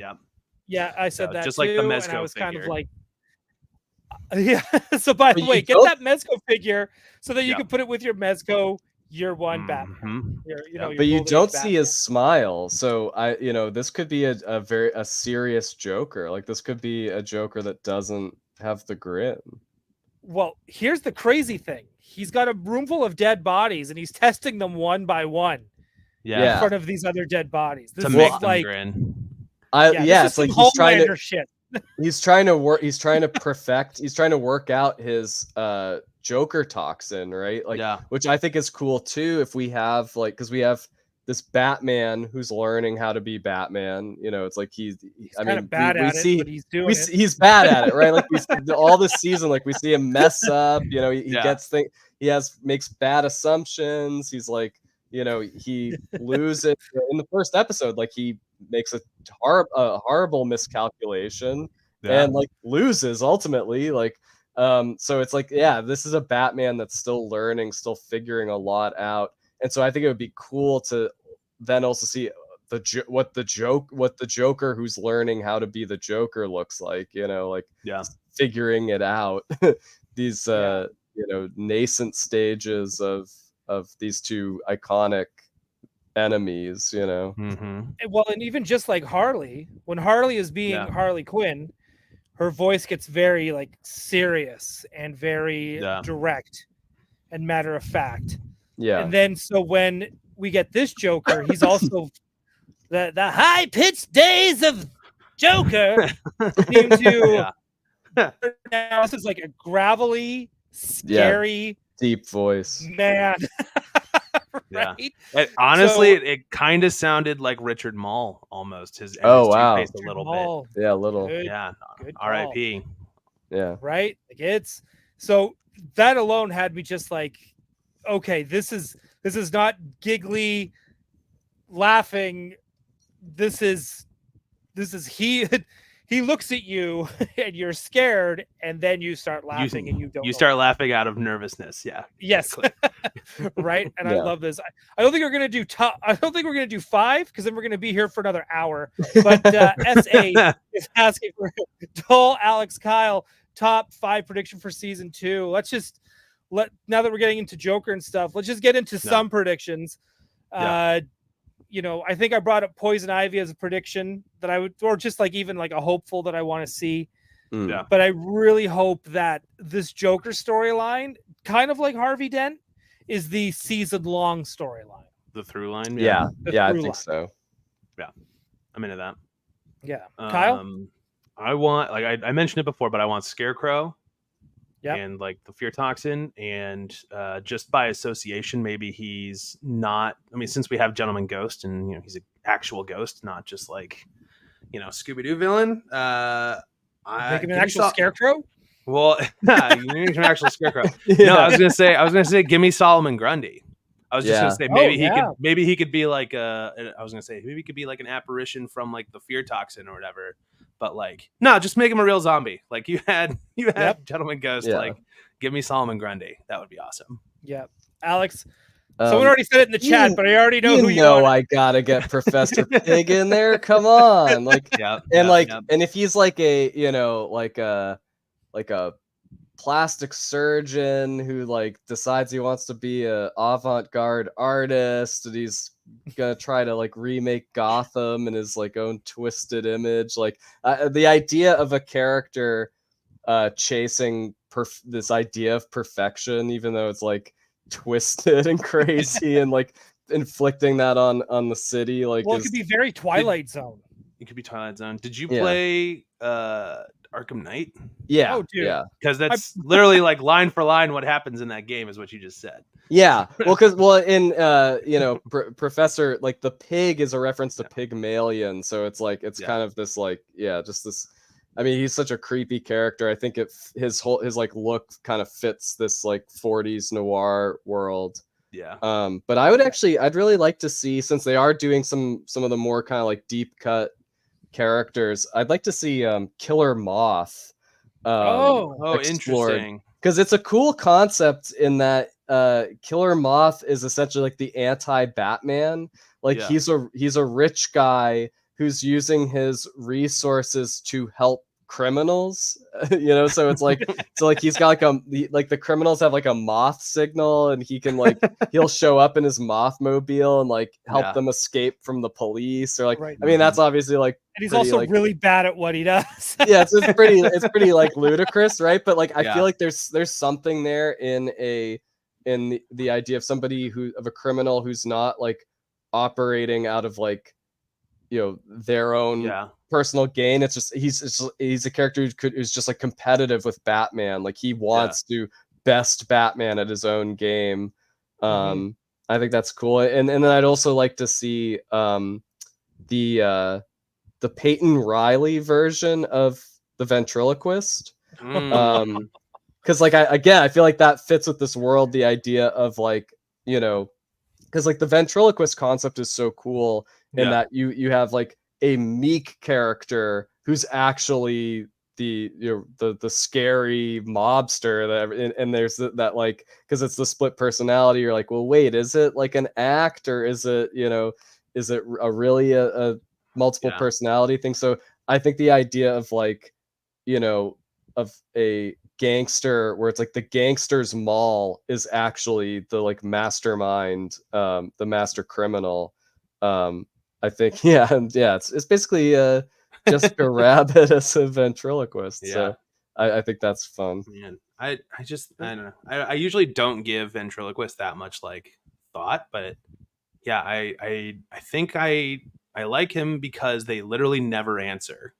Right. Like if it's him or not. Yeah. Always up to well, and it's interesting too, because it's just like with Arnold Wesker and Peyton Riley's like kind of the same thing, where it's like the alter ego abuses the crap out of them. So it is this sort of like, well, why would they suffer all of this personal abuse if it was an act? Like it's fun.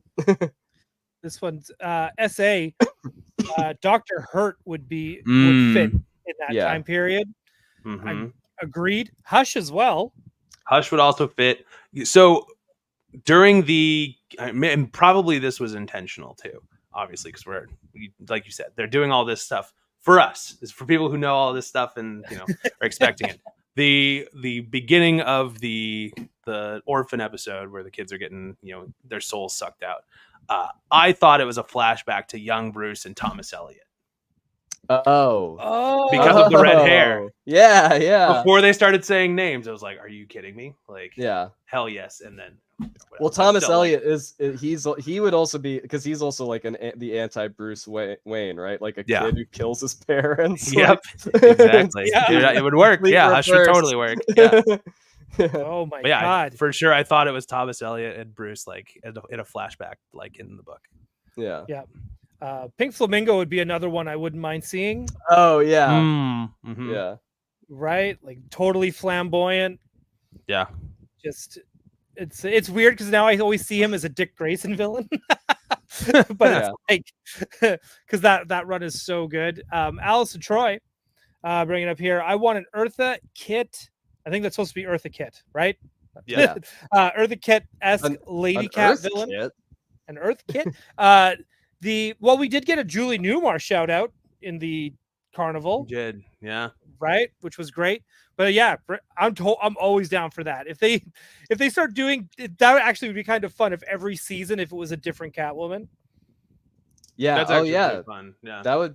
Yeah, I mean, because it's like all anything goes. Like who knows where they're gonna take. I also like the idea that like with Firebug and stuff, that like the villains and Onomatopoeia, like the villains may not really be the focus of the episode. It's like characters like Flamingo. It's like, well, yeah, like he could show up, and not really be like the premise. It's like I like that the show is a little less like freak of the week focused. Ooh, I like that. To use an old expression, 90s expression. That's something I wish we started doing on this show. We should always give who's our freak of the week? Pretty good. There you go. We'll give it to Johnny Cock for that $5 super chat. He's our freak. There you go. Of the week. Oh, that's so it's pay to win. Got it. Well, just this week. Right. Right, but it's like, I don't know, man. I feel like there's who else, like, because they brought in characters from Constantine, so I thought maybe they could also do Rorschach. Oh wow! Oh man, Rorschach would be awesome. Yeah, or Question. Question would be amazing in this. Could you imagine if they put Rorschach with Question? Yeah, as a team. I could see the show doing that. They would never leave. They would just stay in their basement and just yell about conspiracy. Eat beans. They never Eat beans. Yeah, exactly. That's a show. That is. That a show. actually is a show. That is a show. It's like The Odd Couple with like 2 Felix Ungers or 2. One's reading his diary, the other one's got his pegboard. He's just like, yeah. Like, I mean, it would be string everywhere. The Question would be amazing in here. Like we said earlier, Black Canary would also fit in here thematically. Wildcat, on the same note, would also fit in here. And just because it we had Gentleman Ghost, give me Etrigan, give me Jason Blood, like Jason bring Blood. all that in there. I hope they do more kind of like paranormal adventures. And I guess they could also bring in Zatanna's dad, Zatara, right? That's his name. Yeah. Why not? Well, if they're even switching things up and like altogether, you could still bring in Zatanna. Yeah. Dead Man. Right? Like you could Dead Man would be fun. I could see them doing Dead Man as a villain, or Lord Deathman. I want to see Lord Deathman in the mix. Someone in the chat earlier said KG Beast, and I think that'd be another. It would be interesting. I think isn't it it's technically pre-World War II, right? Yeah. KG Beast feels very like Cold War era Soviet Red Scare type stuff. I'm not sure it fits in the like 30s thing. It's a good suggestion. But it's a good suggestion. Why I can see where they like would maybe save that for a different thing. But I agree, he doesn't get enough love for sure. They had Floyd Lawton show up. Right, that was cool. Yeah, so for like a second, he's just a guy with a gun. Yeah, totally dead. So maybe he'll show up. Right, but I think that's what's been so great about this show too, and I think we said it before. That's just it's only limited to like the writer's imagination and how they want to bring people in. Yeah. Right. Yeah. Like we could actually have an actual pro wrestler Bane. Like I always get bummed out when they chicken out and don't do Venom. Right. Like in in Dark Knight Rises. Right. Yeah. Like just do it. I could see them leaning into the Venom bit more because it has that like 40s Detective Comics like. Some mad scientist somewhere who's been perfecting a formula that's for like that turns people into monsters like because like it's got a very Tale of the Crypt kind of vibe to it. I feel like this show was because like years ago like Bruce when it was like some anniversary Bruce Timm did an animation that was like Batman versus the Monster Men, which is one of those like early Detective Comics Batman stories. And it was sort of like an animated black and white animated version of that. And this feels like born of that short, this show. So like, doing more things with like mad scientists and monster men. Like I could see Bane kind of fitting into that. That or even like a Frankenstein kind of deal. Kind of like what was I guess Frankenstein. That was very Batman and Robin. But I mean, you could very much take that still and you could apply that to this. Yeah, just make it noir, make it a little heavier. Yeah, and actually, the one thing I love about this show as well, I know we just hang on. I'm going to go to. There's some comments in here I do want to highlight, but there's one thing because you were saying noir. The one aesthetic I love is the frosted glass door with the name on it, so you can see people's silhouette when they walk up to the door. Right. God, I love that so much. It's such like a simple thing, and I think someone even said too, like it can Dick Tracy show up or like the Shadow, like can any of these characters show up if they publish? First off, I don't think Warren Beatty will ever let Dick Tracy do anything ever. True. So don't expect. Though that's a perfect crossover. Well, maybe they could create like it's like an off-brand Dick Tracy Dick. Yeah. Richard He's got like a blue trench coat. Yeah. Right. Like I'm all cool for that. And then, but like even Spirit. I feel like the Spirit would be. They'd have to almost kind of redo it a little bit, just because I feel like we got the Spirit in the Clayface episode. But like it's not the Shadow, Spirit, but the Shadow. Sorry, I keep getting them. Why do I keep? The Spirit. Like I could see them doing like maybe if like the Gray Ghost was a private eye, just put the Gray Ghost in there. Why does nobody bring up the Gray Ghost? Yeah. Was there a Gray Ghost reference? I feel like I wanted to bring that up because I was thinking about it. Like my biggest unanswered question, and I can answer it myself pretty easily. Is what were the movie posters that were all over the studio in the Clayface episode? I'm pretty sure there was a Gray Ghost. Oh, I got to go back and watch. I gotta go look again. Someone said they were actual Boris Karloff posters. Either way, that's what I want to know. I gotta watch it again. Oh no, there was one in one of the rooms. It was like a Basil Karlo movie poster, and it looked like it was done by Bruce Timm. Like it had his kind of like modern style. Nice. Konfuzi. There you go. Yeah. Alfred was reading Gray Ghost book. Yeah. Right. I'm totally down for that. I like Andrew here, Gady's Toys. Get the whole Secret Six in there. Right? And just have Harley. Have a Harley cartoon spin. Give Harley multiple cartoons. Give Batman. Give everyone multiple cartoons. Yeah. Right? The Alice and Troy. I need some OG Black Orchid. And back that'd be interesting if they did that instead of Poison Ivy. Like if it was like I don't know Black Orchid. I don't know much about. But she's somewhat poison. Like is she related to Jason Woodrue and all that whole thing? I don't know. Everyone to the Google machine. That's right. But that would be an interesting way to. She appears in Brave and the Bold. That's what I know her from originally. Same here. Get this. There's a lot of things called Black Orchid. That's why you type in Batman Black Orchid. I typed in Black Orchid. Yeah, I just typed in Black Orchid DC. Amateur hour over here. Yeah, well, I'm no DK. That's right. What can I say? Her costume's so good. That purple. It's super cool. If they did like a Black Orchid, maybe Black Orchid and Poison Ivy. It's like a plant-based Batman and Robin. Yeah. 1973.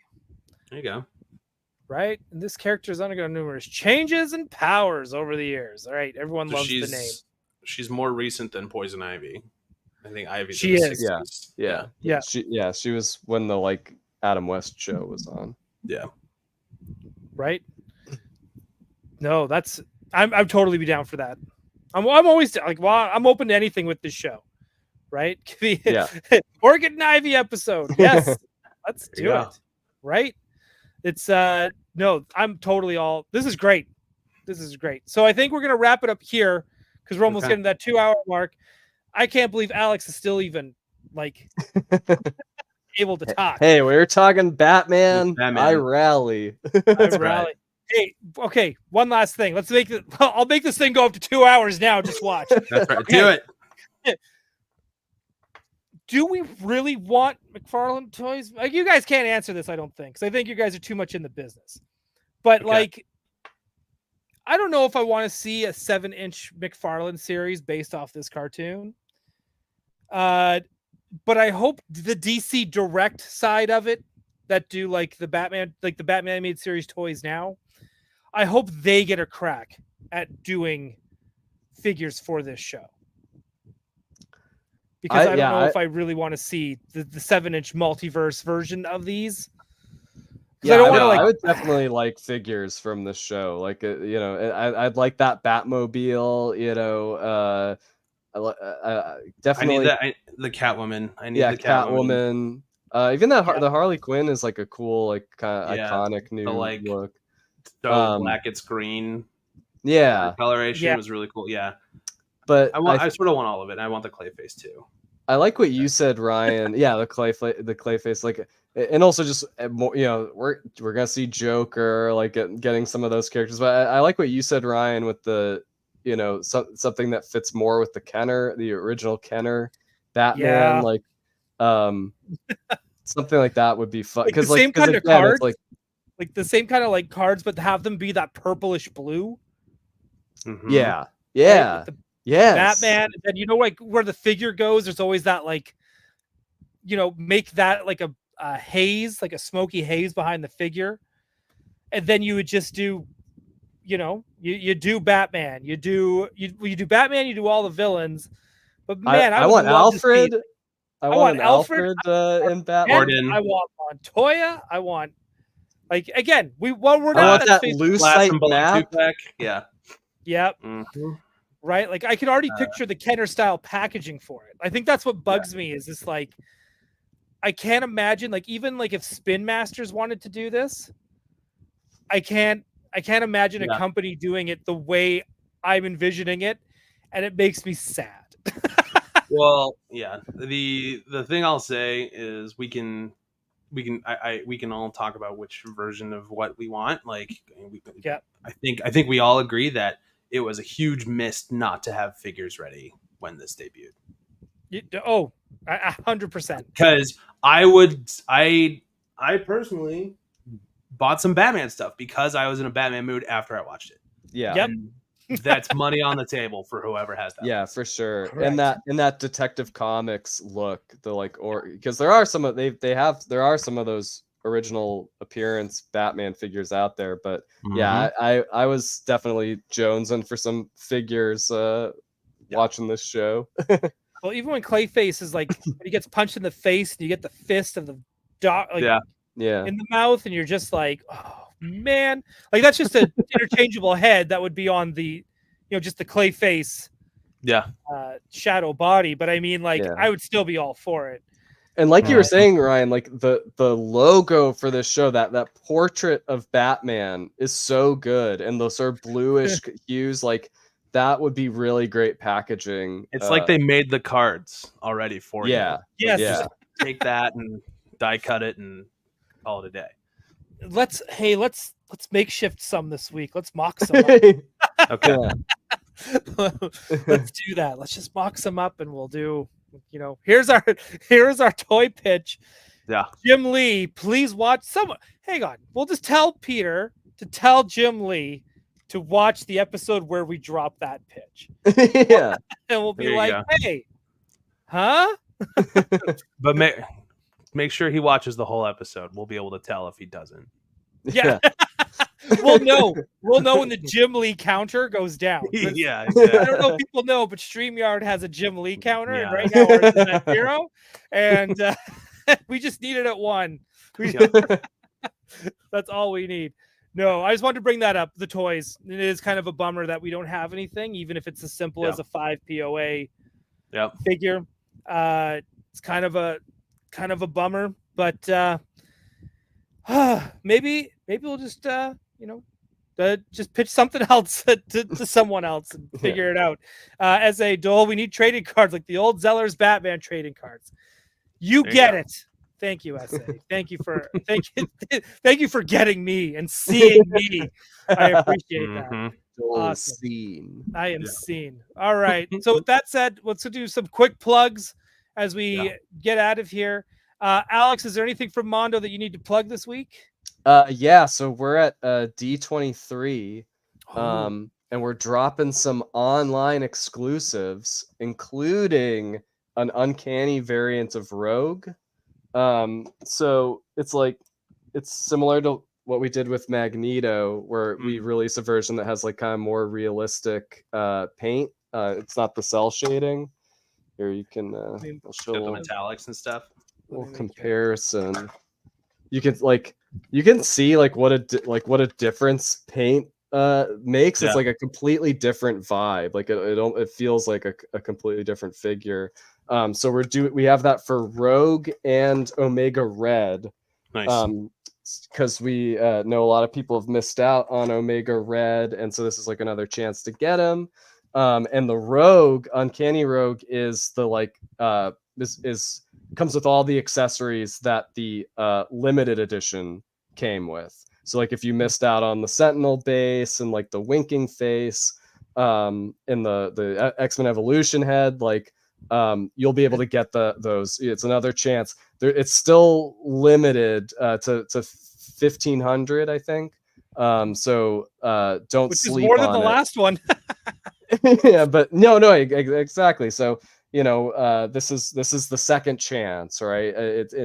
Grant, it's different, different paint scheme, but yeah. So just there will be more information tomorrow. Just keep a lookout on all the different news sites, and we have a blog post. If you go to the mondoshop.com, go down to the bottom of our website, click on the blog post for D23. You can see new pictures of Rogue and Omega Red, and we have a black costume variant of Juggernaut. So yeah, definitely check that out.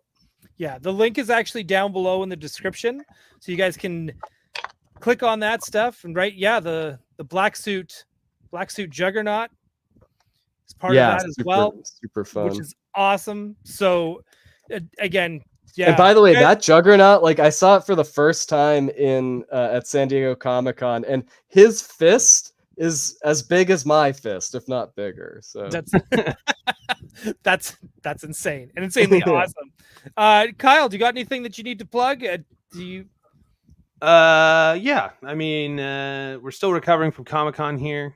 We will not be at D23, but that's okay. I'm excited to see what's all going to happen there. I think that we are going to be at Power Morphicon at the end, in the middle of this month, which is celebrating all things Power Rangers. Just had a 30th anniversary last year, so it's going to be a big deal. So we, we'll have some stuff there.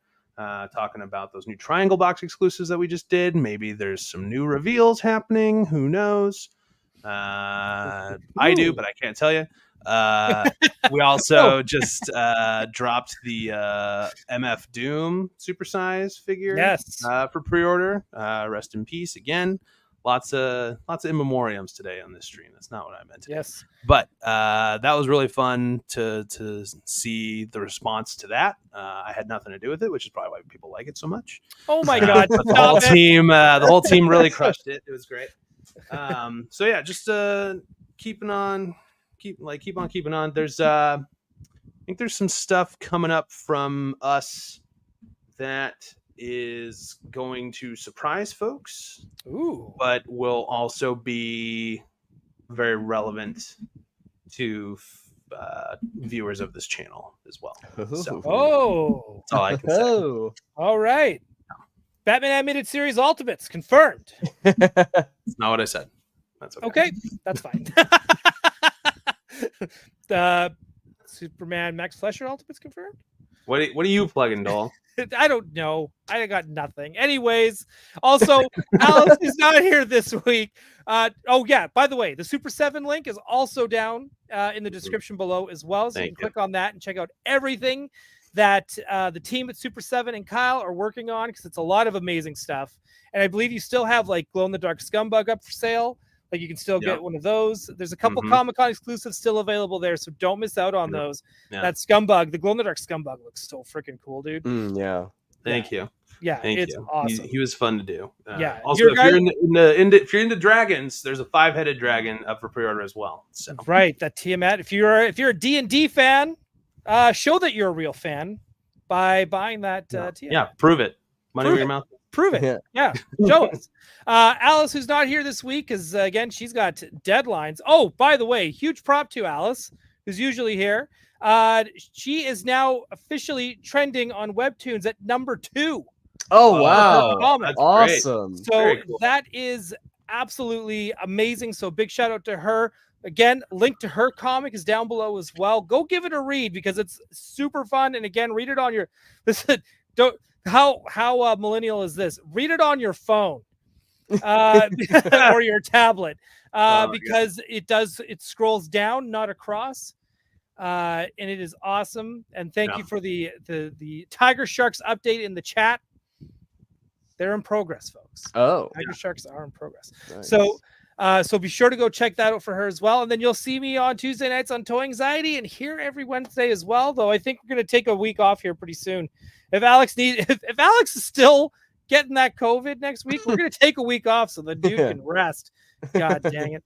All right. So thank you everyone for being here. Thank you everyone who watched on the replay. Thank you everyone for whoever is still here at the 2-hour mark. It is super appreciated. Yeah. And you can choose to be anywhere. You choose to be here with us and hang out with us. And it's this is what we enablers call a warm up. This is nothing. It's true. Right. You guys do like 5-hour, 6-hour streams. It's too long. It's too long. Usually Ryan Ting is out of there by like an hour and a half, but the rest of you guys all stick around for the long run. It's quite impressive. Even I could go back. I'll go to the gym and I'll come back, eat, and then they're still going. It's amazing. Yeah. It's awesome stuff. All right. With that said, everyone have a good night.